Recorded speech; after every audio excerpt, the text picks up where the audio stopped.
My daughter came home from family time, crying and said Grandma locked her in the car because she was embarrassing. She sat there for 3.5 hours in the heat while they ate at a restaurant. I canceled every payment and filed charges. Now they're begging. Hey Reddit, my family locked my 8-year-old daughter in the car because she misbehaved while they ate at some restaurant. So I decided to teach them a hard lesson. Grab some snacks and listen to this shit show. Before anything, let me give you some background. Name's Ray, 36 male, and I've been bankrolling my family for 9 straight years. Every month, $3,800. Mortgage on their 4-bedroom house in Mesa, utilities, 2 car payments, insurance, health insurance gap coverage, internet and streaming, cell phones, and random emergencies fund. I work as a logistics coordinator for a regional shipping company. Pull in around $87,000 a year. Enough to live comfortably. Enough to help family without completely destroying myself. Or so I thought when this started. I was 27 when Mom called about being short on the mortgage. Financial advisor made some mistakes. Bad investments. Could I help just this once? Just until they got things sorted out? 9 years later, temporary is still going strong. Total contributed $410,400, plus the actual random emergencies, the roof, the AC unit, the medical bills. Always urgent, always my problem. And in 9 years, not once have they said thank you. Nothing but silence and expectations and occasional complaints that I was late on a payment. My sister Katie lives 10 minutes from them, 2 years younger, married to Mike who works in pharmaceutical sales, 2 kids. Haley is 10, Ethan is 8. My parents treat those kids like royalty. Every event becomes a production. Every accomplishment gets broadcast to the family group chat. The walls at Mom and Dad's house look like a shrine to Katie's perfect family. I've got a kid too, Maya. She's 8. She's my daughter through and through, even if her biological mom bailed when she was 5. The adoption was finalized before she was 2. Haven't heard from the bio mom since she left, so I've been solo dad for 3 years. 2-bedroom apartment in Tempe. We've got our routine and it works. Made absolutely sure Maya knows she's loved and important. Except my parents treat her like she's invisible. Like they're doing her a favor just showing up. They show up to events but leave early. One polite question about her life, then immediately back to Haley's honor roll or Ethan's baseball stats. Maya's birthday last month was a perfect example. I rented a pavilion at the park, set up decorations, ordered her favorite cake, invited family and friends from school. My parents arrived an hour late. They stayed 23 minutes, brought a clearance aisle gift still marked down 40%, left before we sang happy birthday because they had dinner reservations with Katie's family. Maya asked me later why they didn't stay for cake. I told her they had something important. It's been like this since Maya was born. Colder interactions, shorter visits, forgotten promises. Meanwhile, Haley gets a tablet for her birthday. Ethan gets trips to Legoland. When I suggested Maya could join them on one of those trips, Mom actually laughed. Said it was a special time just for Katie's kids. Said it like I should know better. Like I should understand that Maya wasn't special enough. My kid never complains. She's got this sweet personality that kills me. Shy around new people, but opens up when she feels safe. Obsessed with marine biology. Knows every ocean animal. Reads books about coral reefs and deep sea creatures. Gets straight A's. Helps me fold laundry without being asked. Sets the table before dinner. The kind of kid who apologizes when she sneezes too loud. I love her more than anything in this world. Would burn everything down to protect her. Which is exactly what I was about to do. Because that Saturday at 5 p.m., Maya came through my door crying. Deep sobs that came from somewhere real and painful. Maya's footsteps were wrong when she came in. Usually she's got this bounce, this energy. Comes through the door talking about whatever happened during family time with Grandma and Grandpa. Not Saturday. She walked in slow and heavy. Dropped her backpack like it weighed 100 pounds. Stood in the entryway staring at nothing. Her face was red and blotchy. I was on the couch reviewing some logistics reports for work. Monday morning meeting prep that could have waited. I dropped the tablet the second I saw her face. Maya? What's wrong? The words came out between sobs. Broken up. Grandma made me wait in the car. My blood went cold. What do you mean, wait in the car? She said I was embarrassing them. Maya wiped her face with both hands, but the tears kept coming. She made me sit in the car for 3.5 hours while everyone else ate at the restaurant. It was so hot, Dad. I couldn't breathe right. The windows were up because she said if I opened them, the car might get broken into. I drank all my water in the first hour. I was so thirsty and hot and scared. 3.5 hours. In September. In Phoenix. Where the inside of a car becomes an oven even with the sun going down. What did you do that embarrassed them? I kept my voice level, but inside I was seeing red. Something was boiling, rewiring, becoming something harder and colder, and completely done with this. Maya looked at her shoes, the guilty look of a kid who thinks this is somehow her fault. We were at the restaurant and I asked the waiter a question about the fish on the menu. I wanted to know what kind it was, because we've been learning about different species in school. Haley laughed really loud and said I was being weird, that nobody cares about fish. Grandma got this look on her face. She told me I was causing a scene, that I needed to learn when to be quiet. She said I was making everyone uncomfortable, and I needed to go wait in the car until I learned how to behave in public. 3.5 hours for being curious and interested, and exactly the kind of kid any decent person would be proud of. I pulled her into a hug. She buried her face in my shoulder and cried until my shirt was soaked. I held her and felt this absolute certainty about what needed to happen next. Go get cleaned up, kiddo, I said quietly. Change into comfortable clothes. I'll order us pizza. She nodded and headed to her room. I waited until I heard her door close. Then I grabbed my keys and wallet and walked out. The drive to my parents' house took 17 minutes. Saturday evening traffic on the 202. They live in one of those neighborhood developments that all look the same. Desert beige houses with rock yards and 2-car garages. Retired people paradise. The kind of place you can afford when your son pays all your bills. I parked on the street. Their driveway had both cars in it. Katie's SUV was there too. Perfect. The whole family gathered for their usual Saturday evening together. I walked up to the front door and tried the handle. Unlocked as always. Walked right in. They were in the living room. Dad in his recliner watching golf. Mom on the couch with her novel. Katie and Mike on the love seat looking at something on Mike's phone. Haley and Ethan on the floor with iPads. Everyone looked up when I walked in. Ray? Mom was confused. We weren't expecting you. Is something wrong?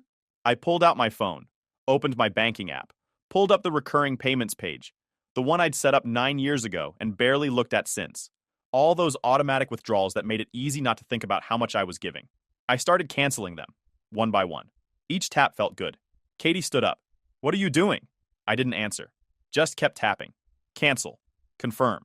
Cancel. Confirm. Dad's phone buzzed. Then Mom's. Both of them checking notifications at the same time. Both of them going pale as they read their screens. Son. Dad's voice had an edge to it now. What are you doing? I pocketed my phone. Maya sat in your car for 3.5 hours today. In the heat. Without water. Because she asked a question about fish. Silence. Mom started. That's not what happened. Really? I looked at Katie. You were there. Tell me what happened. Katie had this look on her face. Defensive and annoyed. Maya was being inappropriate. Mom had to correct her behavior. By locking her in a car. She wasn't locked in, Mom said quickly. She chose to wait there. She's 8. She was being disrespectful, Katie added. Her voice had that pitch that made me want to walk out immediately. She was showing off, making everything about her. Haley was embarrassed. I looked at Haley, staring at her iPad, pretending not to hear any of this. Then at Ethan, doing the same thing. Both of them trained not to question their parents. Here's what's going to happen, I said, my voice dead calm. Every payment I've been making stops. Today, right now. You've got about 2 weeks before the mortgage payment bounces. 3 weeks before utilities get shut off. Your car insurance lapses end of the month. Your cell phones disconnect when the billing cycle ends. You're on your own. Dad stood up fast. You can't do this. I just did. We're your parents, Mom said. Her voice was shaking now. You owe us. I owe you? I laughed, cold and bitter. I've given you over $410,000 over 9 years. I don't owe you anything. You owe me. You owe me those 9 years. You owe Maya an apology. You owe her basic human decency. But you won't give her that. So I'm done giving you anything. Katie stepped forward.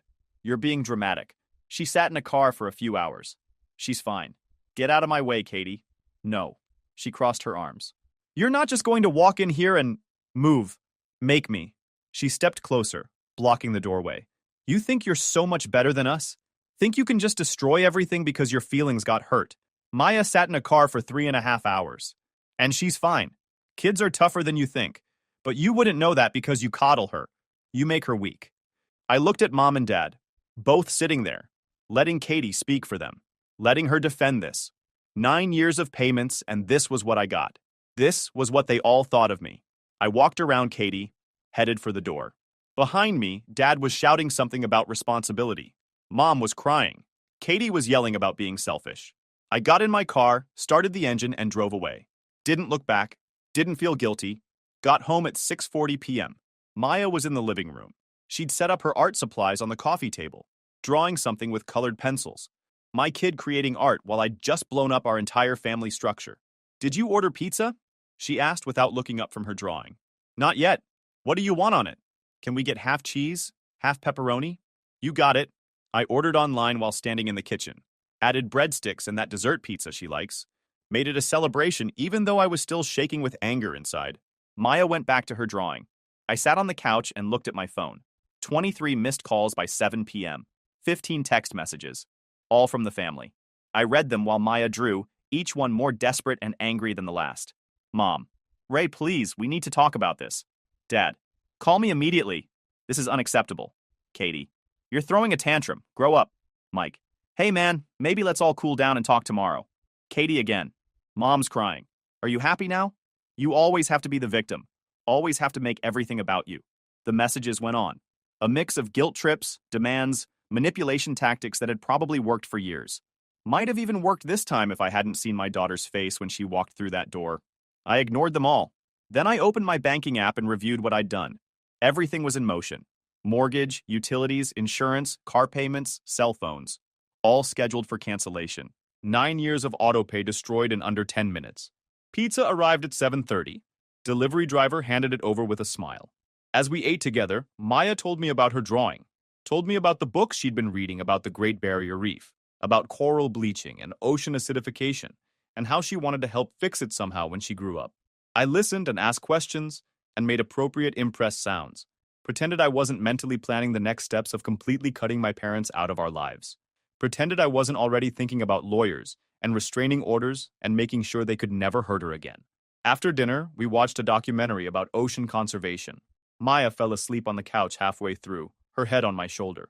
I carried her to bed. This kid deserved better.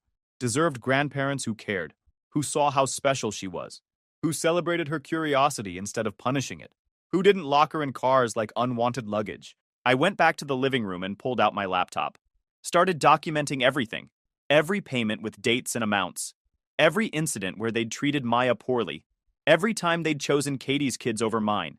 The anger came in waves. By midnight, I had 9 years of financial records organized in spreadsheets with color-coded categories. By 1 a.m., I had screenshots of text messages going back years. Conversations where they'd asked for money, where they'd promised to pay me back someday, where they'd guilt-tripped me into covering just one more thing. I had a timeline of incidents that painted a very clear picture of favoritism and emotional neglect. The Christmas where Maya's homemade ornament ended up in the trash. The summer they'd taken Haley and Ethan to Disneyland and said no when I asked if Maya could join. Pattern after pattern. It was the kind of documentation that would make any reasonable person say, yeah, cutting them off was the right call. Sunday morning came with more messages.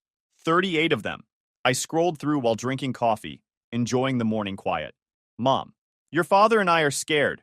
Please respond. Dad, the bank called. We're behind on the mortgage. Fix this now. Katie, Mom had to take medication because of the stress you're causing. I hope you're proud of yourself. Mike, dude, this is getting out of hand. Your parents are freaking out. They'd had 9 years to perfect these tactics. 9 years of making me feel responsible for their well-being. 9 years of training me to jump when they needed something. I blocked all of them. Cleared my voicemail without listening. Deleted the family group chat. Removed them from my social media. Monday morning, I dropped Maya at school like normal. Kissed her goodbye. Told her I loved her.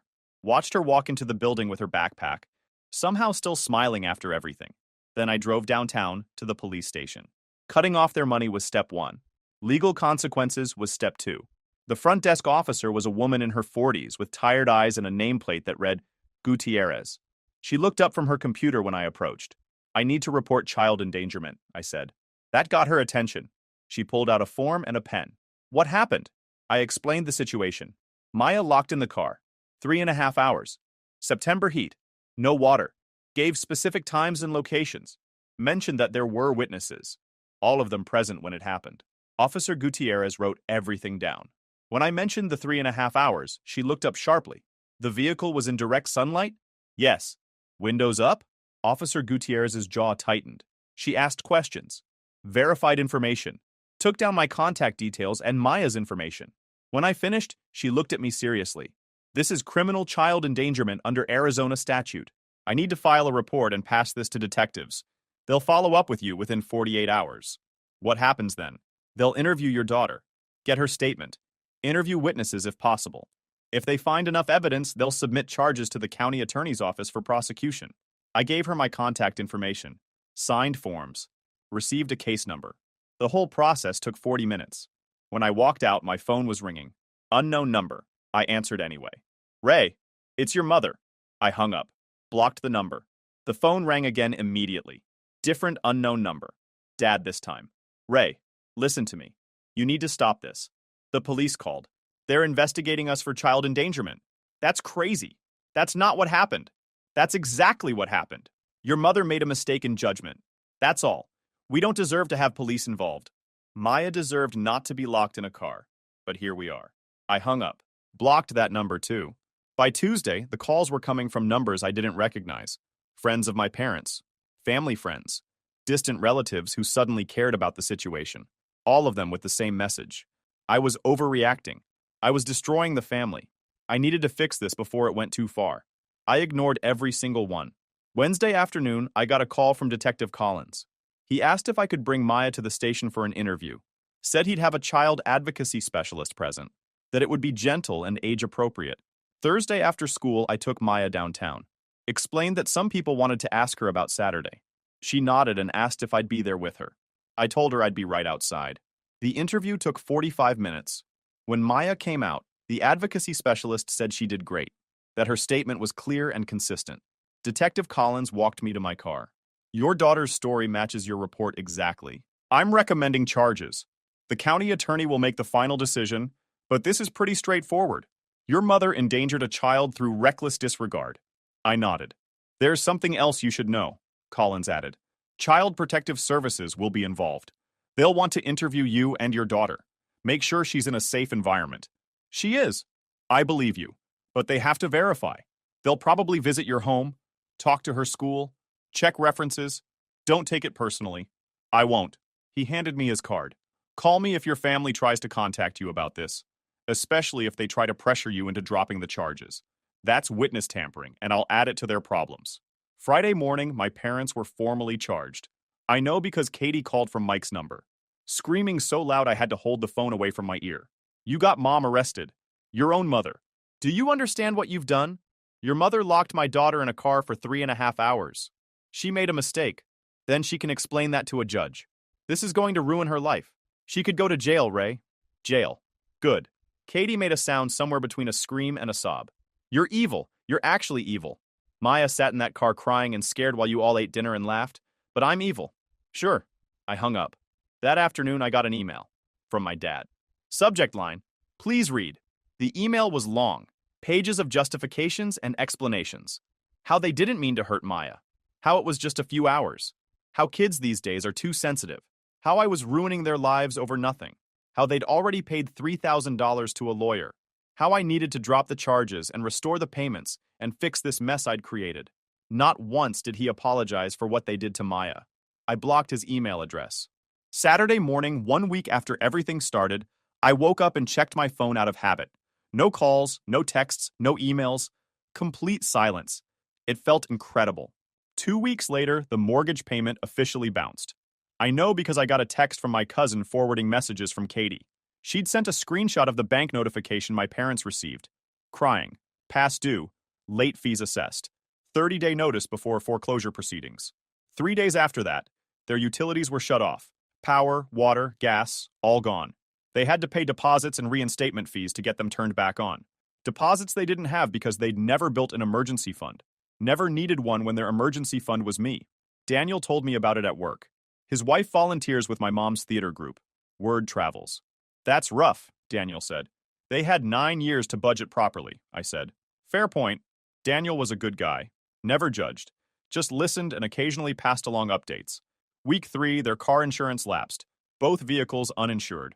Dad apparently didn't realize it immediately. Kept driving around uninsured for 4 days until he got pulled over for a broken taillight on his way to his hardware store job. The cop ran his information. No active insurance. Citation issued. $500 fine, plus mandatory SR-22 filing for 3 years. SR-22 meant he'd have to prove financial responsibility to the state, meant his insurance rates would triple when he eventually got coverage again. Daniel told me Dad tried to talk his way out of the ticket, played the senior citizen card, claimed he didn't know the insurance had lapsed. The cop didn't care. Rules are rules. Dad ended up having to call Katie to come pick him up because he couldn't legally drive the car home. Had to pay $150 for the tow to get it out of impound. Their cell phones disconnected day 29. The angry calls stopped. Knowing they were phoneless added some satisfaction. Your parents lost their house, Daniel told me one day in late October. We were at this taco place near the office. Good, I said. Daniel raised an eyebrow but didn't look surprised. That's cold, man. They locked my 8-year-old daughter in a car for 3.5 hours in Phoenix heat because she asked about fish. They took over $410,000 from me and never once said thank you. So yeah, good. I hope the apartment they move into has paper-thin walls and noisy neighbors. Daniel nodded slowly, thinking it over. When you put it that way, yeah, fair enough. That's what I appreciated about Daniel. No speeches about family being everything or blood being thicker than water, or whatever people say when they don't understand the full situation. The foreclosure went through in November, about 90 days from the first missed payment to the final auction. The house had been heavily mortgaged with home equity loans for various things. The second I stopped paying, the whole thing collapsed. They moved into a small apartment in Scottsdale, 1 bedroom in a complex that looked like it was built in 1973 and hadn't been updated since. Maybe 600 square feet of depressing beige carpet and popcorn ceilings. The kind of place where college kids live with 3 roommates or elderly people go to die slowly. My parents, at 69 years old, starting over in poverty housing because they never learned to live within their means. The apartment complex had a reputation too. Daniel mentioned he'd lived there briefly during his divorce. Said the walls were so thin you could hear neighbors sneeze. Said the parking lot got broken into regularly. Said the AC barely worked in summer. Perfect. Dad got a part-time job at a hardware store making $13 an hour. Mom started doing data entry from home for some sketchy company that probably barely classified as legal. Both of them working for the first time in 9 years. Katie apparently helped them move. Complained about it constantly. That I should have helped. That it was my fault. The irony was lost on Katie. She'd watched my daughter get locked in a car and said nothing. Daniel asked me about it over coffee one morning in early December. We were in the break room. Your sister's telling people you're heartless. That you abandoned your family when they needed you. My sister can tell people whatever she wants. I stopped caring about her opinion around the same time she suggested my daughter wasn't really mine. Daniel's eyebrows shot up. She said that? Her exact words were, "She's not even really your kid. That's messed up. That's Katie." Daniel shook his head. You don't care what they think? Not even a little bit. And I didn't. That was the surprising part. 9 years of caring too much. 9 years of trying to be the good son, the reliable brother, the person everyone could count on. Stopping was easy. Not caring felt like freedom. The criminal case moved forward through December. My mother hired a lawyer, some guy named Burton who specialized in defending first-time offenders. He tried calling me twice, left voicemails that I deleted without listening, sent an email through the county attorney's office asking if I'd be willing to drop the charges. Said it would help his client's case, that it would be better for everyone, including Maya, if we could resolve this privately. I called him back, told him to lose my number and stop contacting me, that some things require official consequences, that his client should have thought about that before she locked a child in a vehicle. He tried to argue, started saying something about rehabilitation and how criminal records impact elderly people's lives. I hung up. The county attorney offered Mom a plea deal mid-December. Plead guilty to reckless endangerment, a Class 1 misdemeanor instead of the Class 6 felony they'd originally charged. 18 months supervised probation. Mandatory parenting classes even though she'd probably never be around a child unsupervised again. 200 hours community service. Written apology to Maya delivered through official channels. Restraining order, preventing her from being alone with Maya for 3 years minimum. Her lawyer recommended she take it. Avoid trial. Accept responsibility, and move on. Word got back to me that my mother cried for 2 days before signing. I felt nothing about it.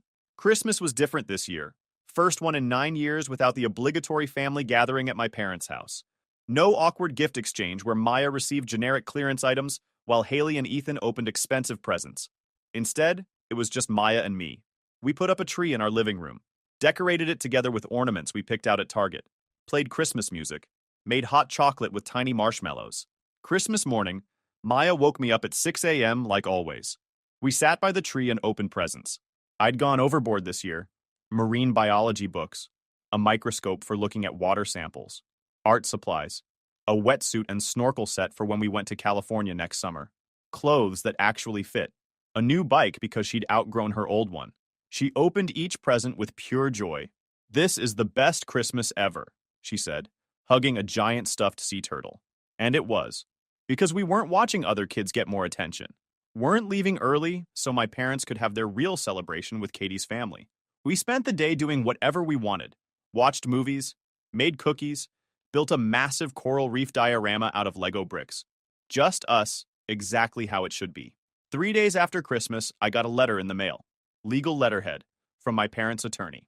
A demand letter stating I owed them $410,400 in restitution for financial support that was allegedly promised. They were threatening to sue for repayment. I took the letter to my own attorney, guy named Alex, who my company kept on retainer for contract disputes. I explained the situation, showed him my documentation. Alex read through everything, the bank records, the text messages, the lack of any written agreements or promissory notes. "This is garbage," he said, tossing the letter onto his desk. "They have no case. Those were gifts. No court is going to force you to repay gifts. Not without a written agreement, and based on your documentation, no such agreement exists. So I don't need to worry about this? I'll draft a response telling them to kick rocks. If they actually file suit, which they won't, we'll get it dismissed immediately. They're just hoping you'll panic and send money. Not happening. Good. You're finally learning." He leaned back in his chair. "Between you and me, this is the most desperate money grab I've seen in months. They're broke and flailing. Happens all the time." I walked out of his office feeling light. January brought news. My parents were struggling. Dad hated his hardware store job. Mom's data entry barely paid anything. Katie had offered to help with some bills but couldn't afford much. Not enough to replace what I'd been providing. "You know they're applying for assistance, right?" Daniel said one day. "Like, government assistance, food stamps and stuff." "They spent 9 years living off my income instead of budgeting properly," I said. "Now they get to see what actual poverty looks like." Harsh. What surprised me was how little I cared. I'd expected guilt, expected some small part of me to feel bad about their situation, to want to help, even after everything. But there was no sympathy, no urge to fix their problems, just cold indifference and satisfaction that they were finally experiencing consequences.